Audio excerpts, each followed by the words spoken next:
नमस्कार दोस्तों, मैं हूं सुधांशु। आप सभी को हिंदी दिवस की ढेर सारी शुभकामनाएं। ये हमारी विडंबना है कि एक हिंदी बोलने वाला व्यक्ति आप सब हिंदी बोलने या समझने वाले लोगों को हिंदी दिवस की बधाई दे रहा है। पिछले कुछ दिनों से इस विषय पर काफ़ी कुछ पढ़ा, काफ़ी कुछ लिखा और आज आपके सामने इस वीडियो के माध्यम से अपने विचारों को व्यक्त करने की कोशिश कर रहा हूँ। जैसा आप सब जानते हैं कि हिंदी सिर्फ हमारी राजभाषा है, राष्ट्रभाषा नहीं।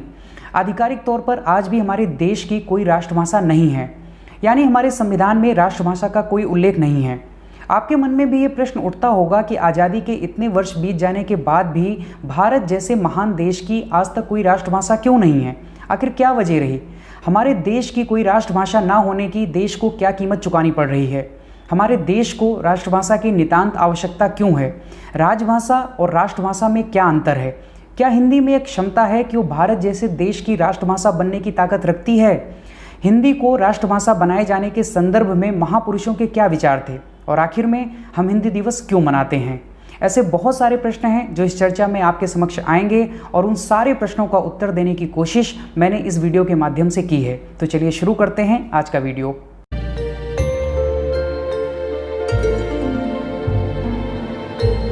दोस्तों, 14 सितंबर 1949 को भारत की राजभाषा के रूप में हिंदी को स्वीकार किया गया।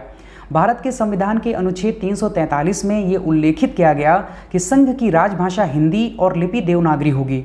अनुच्छेद 343 से लेकर अनुच्छेद 351 तक, यानी इन 9 अनुच्छेदों में राजभाषा के अधिकार और इसके कामकाज की व्यवस्था की गई। यानी हिंदी को सरकारी और प्रशासनिक कामकाज, संसद और विधानमंडलों की कार्यवाही और न्यायिक प्रक्रिया में प्रयोग होने वाली भाषा के रूप में स्वीकार किया गया। कुल मिलाकर राजभाषा का मतलब था सरकारी कामकाज के लिए प्रयोग में आने वाली भाषा। हिंदी के साथ साथ अंग्रेजी को भी अगले 15 सालों के लिए ऑफिशियल लैंग्वेज बनाए रखा गया और ये लक्ष्य रखा गया कि आगे आने वाले 15 सालों में हिंदी पूरी तरीके से सरकारी कामकाज की भाषा बन जाएगी, लेकिन ऐसा हुआ नहीं। 1963 में संसद द्वारा राजभाषा अधिनियम पारित किया गया, जिसमें राजभाषा से जुड़े हुए कुछ नियमों में संशोधन, साथ ही साथ अंग्रेजी को भी कामकाज की भाषा बनाए रखा गया। राजभाषा अधिनियम की धारा 3 की उपधारा 4 तथा धारा 8 का उपयोग करते हुए भारत सरकार ने 1976 में राजभाषा नियम लागू किया। इसके तहत तमिलनाडु को छोड़कर पूरे देश को क, ख और ग क्षेत्रों में बांटा गया। इन राज्यों और केंद्र सरकार के बीच पत्राचार कैसे होगा, डॉक्यूमेंट्स को हिंदी और अंग्रेजी दोनों भाषाओं में बनाने और केंद्रीय कर्मचारियों को हिंदी का कार्यसाधक ज्ञान देने की बात की गई। हिंदी को बढ़ावा देने के लिए केंद्र सरकार प्रयास कर रही है, लेकिन सकारात्मक परिणामों की गति बहुत धीमी है। हमारे देश में कई भाषाएं बोली जाती हैं और इसी बात को ध्यान में रखते हुए संविधान के अनुच्छेद 344(1) और 351 के संदर्भ में 8वीं अनुसूची के अंतर्गत हिंदी के साथ साथ 22 भाषाओं को शामिल किया गया। यानी कोई भी राज्य अपनी सहूलियत के हिसाब से इन 22 भाषाओं में से किसी भी भाषा को आधिकारिक भाषा के रूप में चुन सकता है। दोस्तों, ये सारी जानकारी मैंने आपको इसलिए दी ताकि राजभाषा के रूप में हिंदी की क्या सीमाएं हैं, आप उसके बारे में जान सकें।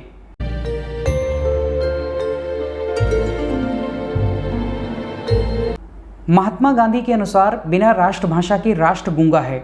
हमारे देश की विडंबना कहिए या फिर दुर्भाग्य कि महज कुछ राजनेताओं की राजनीतिक कुटिलता और व्यक्तिगत स्वार्थ के कारण आज़ादी के 70 वर्षों बाद भी हमारे देश की राष्ट्रभाषा निर्धारित नहीं हो पाई। किसी भी देश की राष्ट्रभाषा वहाँ की संस्कृति और सभ्यता के प्रतीक के रूप में मानी जाती है।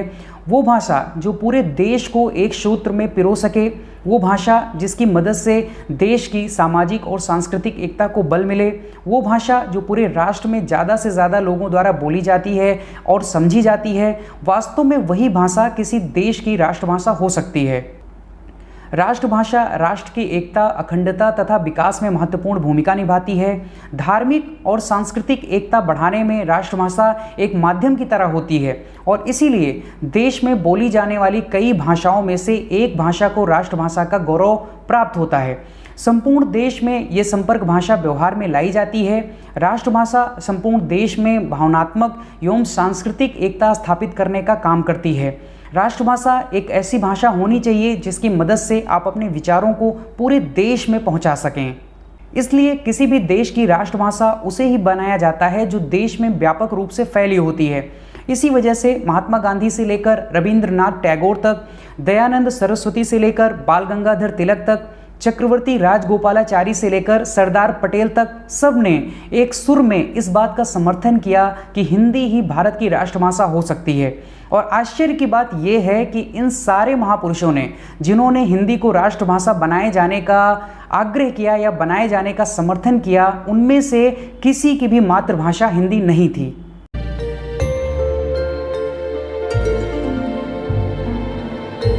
दोस्तों, राजा राम मोहन राय ने कहा था कि इस समग्र देश की एकता के लिए हिंदी अनिवार्य है। देश की एकता के लिए भाषाई एकता जरूरी है, यानी राष्ट्रभाषा आमजन की भाषा है, ऐसी भाषा जिसमें एक सामान्य जनमानस आसानी से अपने विचारों का आदान प्रदान कर सके। वहीं दूसरी तरफ राजभाषा का महत्व केवल केंद्र सरकार के कामकाज तक ही सीमित रह जाता है। विश्व की भाषाओं पर विशेष अध्ययन करने वाली एथनोलॉग टीम के मुताबिक इस समय लगभग 70 करोड़ लोग हिंदी बोलते हैं और लगभग 100 करोड़ लोग हिंदी को समझ सकते हैं। अंग्रेजी और चीनी भाषा यानी मैड्रिन के बाद हिंदी बोलने और समझने वालों की दृष्टि से तीसरी सबसे बड़ी भाषा है। पूरी दुनिया में लगभग 21 करोड़ लोग हिंदी का प्रयोग इंटरनेट के लिए करते हैं। मातृभाषा के रूप में देश के कई राज्यों के पास अपनी अपनी समृद्ध भाषाएं हैं, चाहे वो तमिल हो, तेलुगु हो, कन्नड़, मलयालम, उड़िया, गुजराती या बांग्ला। इन सारी भाषाओं के पास अपनी एक धरोहर है, लेकिन इन सब को एक सूत्र में पिरोने का काम और देश को एकीकृत करने की क्षमता केवल हिंदी में है। केवल हिंदी में ही वो क्षमता है जो पूरे भारत की संपर्क भाषा के रूप में स्थापित हो सकती है।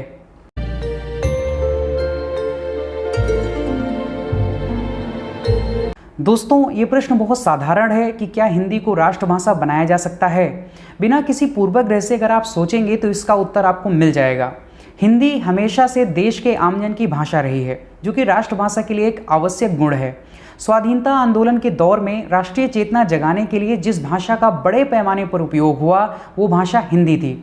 किसी भाषा को राष्ट्रभाषा के रूप में स्वीकार करने के लिए उस भाषा में कुछ खूबियां होनी चाहिए, जैसे वो भाषा राष्ट्र के ज़्यादा से ज़्यादा लोगों द्वारा बोली और समझी जाती हो, उसका व्यापक क्षेत्रीय विस्तार हो, वो भाषा सजीव और सरल हो, और वो भाषा प्रगतिशील होनी चाहिए ताकि वो नए शब्दों को अपने में समाहित कर सके।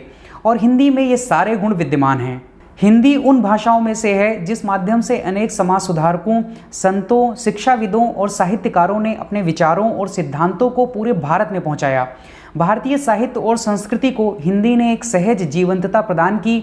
हिंदी भारतीय संस्कृति की आत्मा है। कुल मिलाकर हिंदी निस्संदेह भारतवर्ष की राष्ट्रभाषा हो सकती है।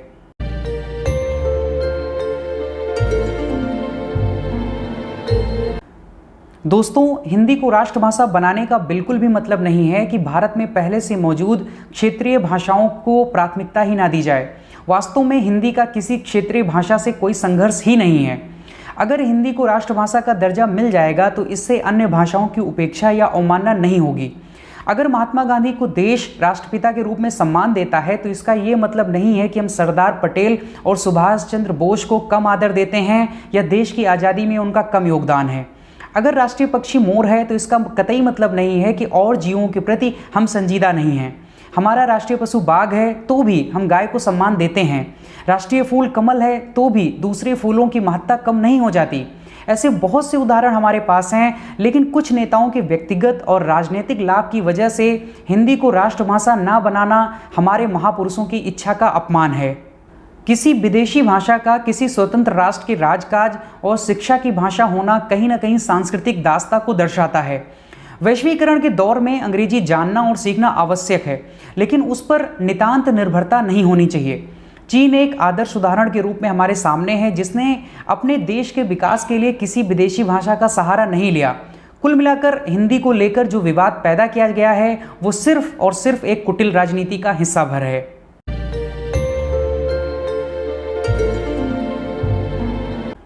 दोस्तों, हिंदी को जो सम्मान मिलना चाहिए वो नहीं मिल पा रहा है और इसकी वजह है हमारी सोच और इच्छा शक्ति की कमी। अधिकांश सरकारी दस्तावेज, फॉर्म, पत्र प्रपत्र आदि कहने को तो हिंदी और अंग्रेजी दोनों भाषाओं में हैं, परंतु व्यवहारिक रूप में सिर्फ अंग्रेजी ही कार्यालयों में प्रयोग में लाई जाती है। अधिकांश सरकारी पत्र व्यवहार अंग्रेजी में चल रहा है क्योंकि हिंदी या अंग्रेजी में प्रयोग की छूट है। आज जब कंप्यूटर तक के क्षेत्र में हिंदी और देवनागरी में हर प्रकार का कार्य संभव हो गया है, तो कार्यालयों में किसी भी स्तर पर या किसी भी क्षेत्र में हिंदी भाषा में सुगमता पूर्वक कामकाज क्यों नहीं हो सकता। हिंदी के प्रति इसी नीरसता की वजह से नौकरी पाने और जीवन स्तर तथा कथित रूप से ऊंचा बनाने के विचार से देश की युवा पीढ़ी का मोह अंग्रेजी के प्रति बढ़ रहा है। रोजगार देने वाले ज़्यादातर संस्थानों द्वारा भी प्रांतीय भाषा की बजाय अंग्रेजी को ज़्यादा महत्व दिया जा रहा है। दोस्तों, तो आखिर हिंदी के उत्थान के लिए हमारे पास क्या क्या विकल्प हैं? कुछ रास्ते हैं, जैसे अहिंदी भाषी लोगों को भाषा और व्याकरण की शुद्धि के बजाय भाषा के प्रयोग का आग्रह किया जाए। हिंदी के जटिल और अव्यवहारिक प्रयोग के बजाय सहज सुगम स्वरूप को व्यवहार में लाया जाए। अंग्रेजी के स्थान पर हिंदी और प्रांतीय भाषाओं को ज़्यादा से ज़्यादा प्रशासकीय कामकाज में प्रयोग किया जाए और क्षेत्रीय भाषाओं के साथ साथ हिंदी को रोजगार की भाषा बनाई जाए। और ये स्पष्ट रूप से बताया जाए कि हिंदी को राष्ट्रभाषा बनाने का मतलब अहिंदी भाषी लोगों पर हिंदी थोपना नहीं है, बल्कि हिंदी जानने और समझने से अहिंदी भाषी लोग भारत के एक बहुत बड़े जनमानस को समझ पाएंगे।